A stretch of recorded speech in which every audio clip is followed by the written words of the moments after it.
हरिओम. मी मल्लिका वीरा दलाल, मडगाव गोवा उपासना केंद्र. मी बँकेत कामाला असते. तर बँकेत मला एक आलेला अनुभव मला सांगायचा आहे. म्हणजे आपल्या हातून जरी कधी चूक घडली, त्याच्यातूनही आपला बाप आपल्याला कसं तारतो हे मला तुम्हाला सांगायचं आहे. ही याच वर्षाची गोष्ट आहे. 23 जानेवारी 2026 ची. आमच्या बँकेत खूप 5 स्टार हॉटेल्सचे अकाउंट्स आहेत. म्हणजे त्याच्यात काय असतं की त्यांचे अ, भरपूर म्हणजे 400-500 असे एन-ई-एफ-टी ट्रान्सफर्स येतात. म्हणजे आमच्या बँकेतून दुसऱ्या बँकमध्ये ट्रान्सफर्स जे आम्ही करतो ते. म्हणजे ते त्यांचे वेंडर पेमेंट्स असतात, कधी-कधी त्यांची सॅलरी असते. तर त्यात आणि ते खूप भरपूर म्हणजे एकाच वेळेला कधी-कधी 40, 50, 200 असे असल्या कारणाने आम्ही ते इंडिव्हिज्युअली ट्रान्सफर नाही करू शकत. तर आम्ही ते अपलोड करतो. म्हणजे एक्सेल शीटवर करून आम्ही ते अपलोड करतो. तर त्या दिवशी काय झालं, की त्यांची अशीच आम्हाला मेल आली. आमचं टायमिंग असतो खरं तर 5, 10 ते 5.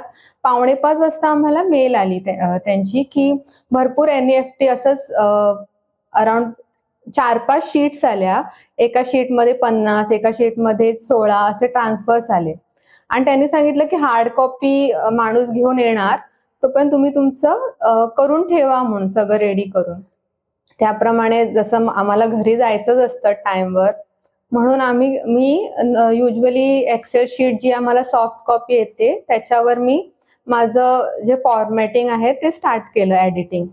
आणि त्याच्यात त्यांनी जो अकाउंट नंबर दिलेला म्हणजे 5 होत्या, त्याच्यातल्या 4 एकदम व्यवस्थित झाल्या. एक होती त्याच्यात काय झालं, की मी जी अपलोड केली त्याच्यात एक्सेल शीटमध्ये जे त्यांनी अकाउंट नंबर दिलेला, तो अकाउंट नंबर आणि ॲक्चुअली जो चेक आला, तो अकाउंट नंबर वेगळा होता. मी काय ठरवलं खरं नंतर चेक करू, आधी करून ठेवू एडिटिंग वगैरे. पण मी ते लास्ट मोमेंटला मी कन्फर्म करायला चेक विसरली आणि मी रॉंग अकाउंट नंबरनेच अपलोड करून फाईल सेंड केली. सेंड केल्यावर 2 व्हेरिफिकेशन्स असतात ना, दोन्ही हायर अथॉरिटीने व्हेरिफाय पण केलं. आणि झालं असं की जेव्हा मी परत बघितलं की त्या अकाउंटला डेबिटच नाही झालं. म्हणून मी माझ्या कलीगला विचारलं की "अरे हे डेबिटच झालं नाही. काय करू? परत अपलोड करू का?" तर ती म्हणायला लागली, "हो, परत एकदा अपलोड कर." परत मी एकदा ती फाईल अपलोड केली. तर परत ती झाली नाही.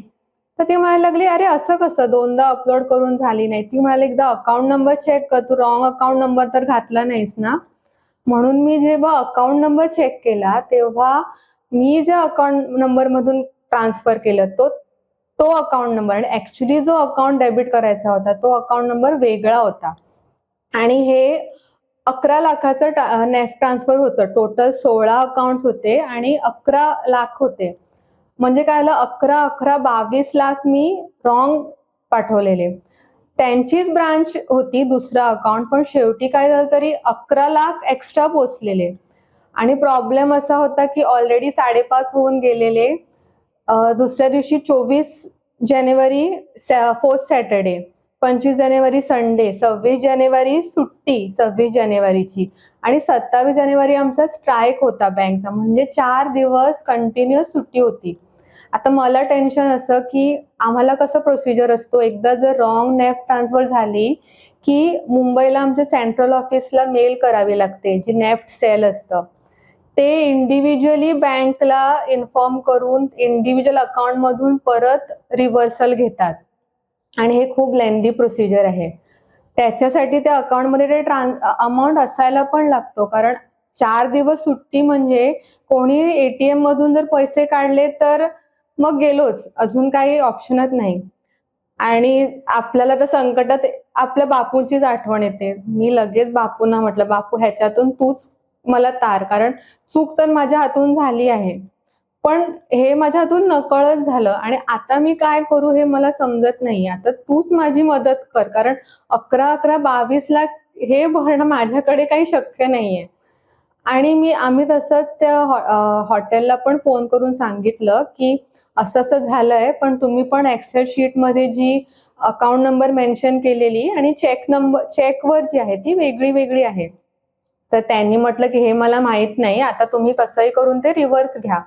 आम्ही सगळे फॉर्मॅलिटीज, रात्री आम्हाला घरी जायला 9:30 वाजले. सगळे फॉर्मॅलिटीज आणि त्या दिवशी स्टाफ पण आमचा कमी होता, कारण कंटिन्युअस सुट्टी असल्यामुळे खूप जण आउट स्टेशनला पण गेलेली. मग मी आणि माझ्या कलिगने मिळून ते मेल्स करून, ते सगळं जे फॉर्मॅलिटीज असतात ते करून आम्ही मग घरी गेलो. 4 दिवस सुट्टी, नीट झोप पण लागली नाही की काय होणार, कसं होणार. पण एक विश्वास होता की बापू काय आपल्याला सहसा सोडणार नाही, ह्याच्यातून पण काहीतरी मार्ग सापडेल. मंगळवारी ब्रांचमध्ये गेले, तर विचारलं मी माझ्या कलिगला की काय कळलंय का, काय झालंय? तर ती म्हणायला लागली, 1-2 ब्रांचेसनेच मेल पाठवलीये की रिव्हर्सल करू शकतो म्हणून, पण होते 16. अचानक म्हटलं बघूया. बाकीचे पण म्हणायला लागले, जे डेप्युटी ब्रांच हेड वगैरे होते, की घाबरू नकोस. हो हो म्हणजे होऊन जाईल, थोडे दिवस लागतील, होऊन जाईल. तर 10 वाजता आमची ब्रांच ओपन होते. 11:30 वाजता मला ती कलीग सांगते, की म्हणजे जे हॉटेल आहे त्यांचाच मला फोन आलाय आणि त्यांनी सांगितलंय, की तुम्ही काही रिव्हर्सल मागवू नका. आम्हीच त्या इंडिव्हिज्युअल वेंडर्सकडून पेमेंट परत करतो. म्हणजे रिव्हर्स घेतो. म्हणजे मी म्हटलं, की हे तर शक्यच नाहीये. कारण ते आमच्याकडून चूक झालेली एकतर, आणि आधी पण आम्ही असं खूप एक्सपिरियन्स घेतलाय, की एक नेफ्ट सुद्धा जर चुकून म्हणजे त्यांना जर पाठवायची होती आणि मग त्यांना नकोय पाठवायला, ते रिव्हर्स मागून घेतात. ते पण आम्हीच करावं लागतं आणि हे तर 16-16 अकाउंट्स होते, 11-11 लाख होते आणि त्यांनी सहजपणे सांगितलं. म्हणजे असं वाटलं, की हे संकट आलेलं आणि बापूने म्हणजे म्हणजे असं चुटकीत सॉल्व्ह केलं म्हणतं ना, असं झालं, की ते म्हणाले, "काही घाबरू नकोस, त्यांनी असं-असं सांगितलंय." तर म्हटलं म्हणजे हे तर म्हणजे माझे बापूच करू शकतात. कारण आम आम जिकडे म्हणजे आमची लेव्हल संपते, तिकडे बापू सगळं घडवून आणतात. आणि ह्याही संकटातून म्हणजे ते जसे मॅजिशियन म्हणतात ना, की आपण चूक करू, पण आमच्याकडे मॅजिशियन आहे, की ती चूक पण ते सुधारणार. म्हणजे असा मला अनुभव आला. हरिओम श्रीराम अंबज्ञ.